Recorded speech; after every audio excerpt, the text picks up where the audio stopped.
Dear students, today we will discuss on the topic Wordsworth as a critic. This video lecture is meant for the students of BA English Honours Part 3rd. They have to read in their paper 5th History of Literary Criticism, and this topic falls in it. I have divided my video lecture into these 5 contents. The first one is occasion and limitation of Wordsworth's critical work. Then we will talk about neoclassical poetic diction against which Wordsworth stood, Wordsworth's concept of poetic diction, then his concept of poetry, and then we will evaluate the value of his criticism. So let us start with the first point, that is occasion and limitation of Wordsworth's critical work. Wordsworth was actually not a critic. Rather, he was dragged into the criticism because neither by temperament nor by training he was a critic.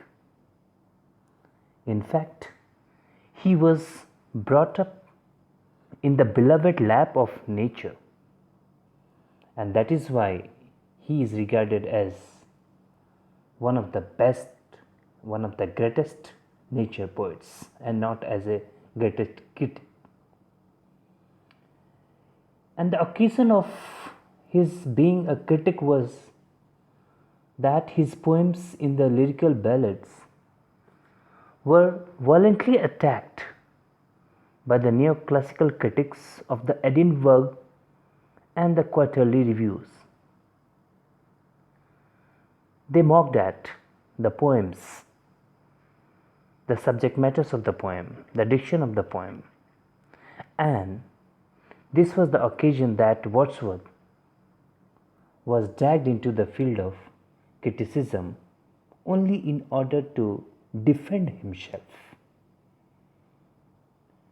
Chief of his critical papers appeared in the preface to the Lyrical Ballads that was added to the second edition of Lyrical Ballads, because the first edition of Lyrical Ballad came out only with 23 poems, and the preface was added to it in its second edition that appeared in 1800. This preface contained mainly his concept of poetic diction and his concept of poetry, which we will discuss in this class as well. Before try to understand what was the concept of poetic diction of Wordsworth, we have to understand a little bit about neoclassical poetic diction. Actually, neoclassical poets define poetic diction as a system of words at once refined from the grossness of domestic use and free from the harshness of terms appropriated to particular art. And they advocated for a completely different diction from that of prose. Actually, by gifted writers, it served its purpose.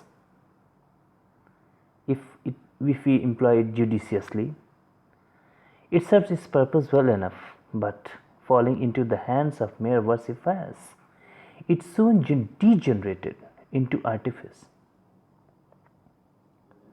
And by, poetry drifted away from natural expression. And it was against this that Wordsworth revolted.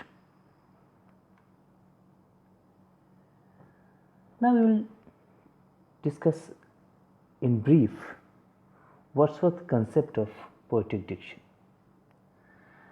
Actually, Wordsworth in his preface says that his principal object was to choose incidents and situations from common life and to relate or describe them throughout as far as possible in a selection of language really used by men, and at the same time to throw over them a certain coloring of imagination, whereby ordinary things should be presented to the mind in an unusual aspects. Wordsworth holds the opinion that only in low and rustic life men are free from outside influences, and they speak from their own personal experience and convey their feelings and notions in a simple and unelaborated expression. Therefore, Wordsworth thinks that only such kind of language is more permanent and more philosophical, and that it should be the language of poetry. In poetic diction, Wordsworth includes phrases and figures of his speech, which he regards as the common inheritance of poets that has been coming down from generation to generation of the poets. Wordsworth concludes his theory of poetic diction by the statement that there neither is nor can be any essential difference between the language of prose and that of metrical composition. Wordsworth knew that he might have to face the objection to what he said about this common difference between the language of prose and that of metrical composition.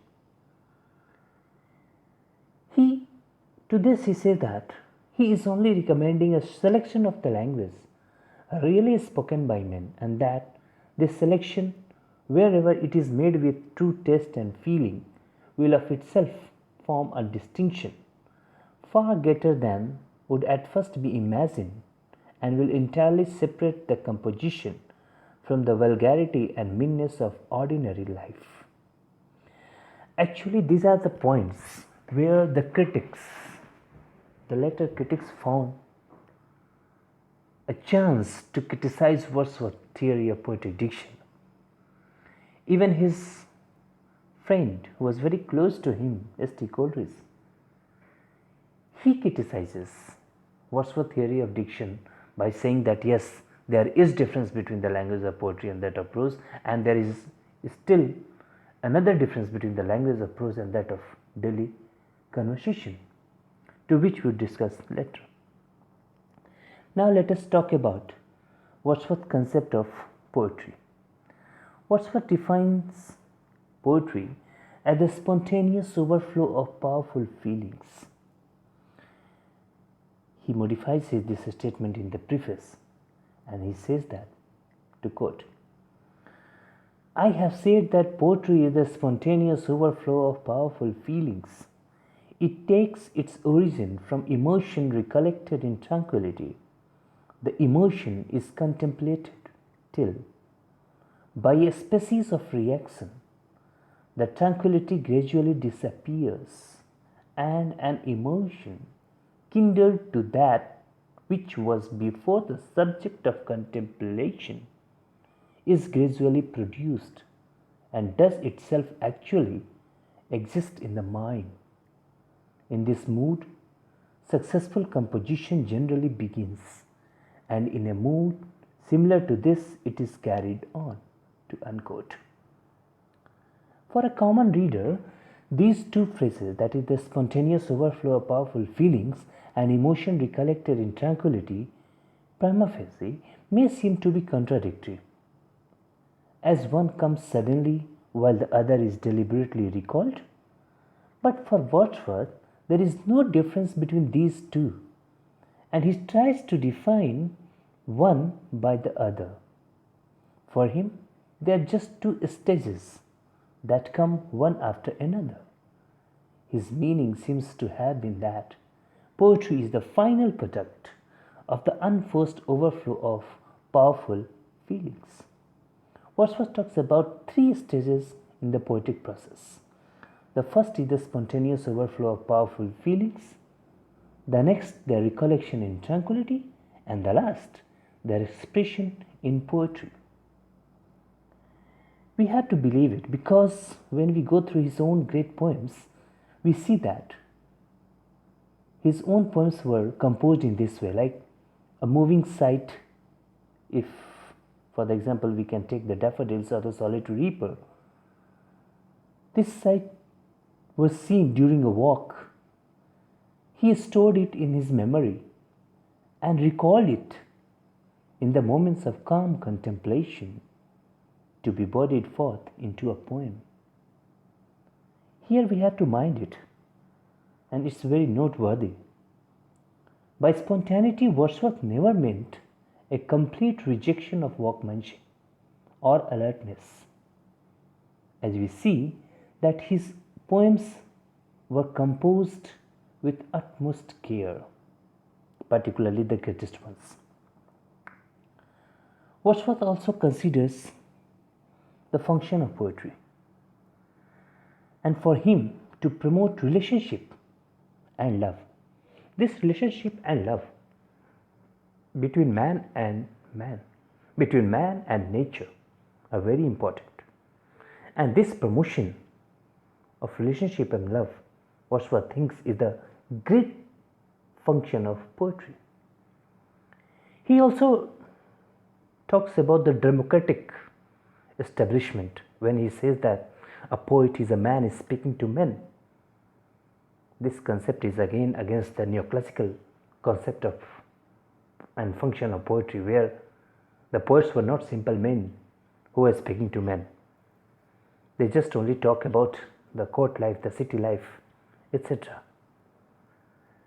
Thus, Wordsworth's object of writing poetry, he said that his own object in writing poetry was to console the afflicted, to add sunshine to daylight by making happy happier.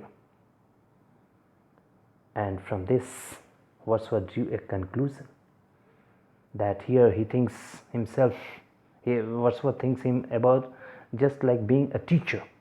And he says that, to quote, "Every great poet is a teacher. I wish either to be considered as a teacher or as nothing," to unquote. This he wrote in a letter to Sir George Beaumont in February 1808. Now we will talk about Wordsworth's value of criticism. Wordsworth's theory of poetry and his theory of poetic diction may be called ambiguous, may be said to have contradictory things. But what was important? That he demolished the neoclassical canons of correctness, accuracy, authority, rule, artificial language. And what he did? Instead, he put emphasis on spontaneity, imagination, intuition, and overall inspiration. For Wordsworth, says Scott James, for Wordsworth, the plot or situation is not the important thing. For him, it is the feeling that matters. Wordsworth also argued against the morality of 18th century poetry, that is neoclassical poetry. He says that the function of poetry was not always to instruct, rather the function of poetry is to please, because the overall object of poetry is pleasure, in which, though it was a pleasure, but in it the moral gain far outweighs the aesthetic. Wordsworth thus holds a position, as says René Valek. It can be taken as a concluding remarks about his value of criticism, about his contribution in the field of criticism. To quote René Valek, Wordsworth thus holds a position in the history of criticism which must be called ambiguous or transitional.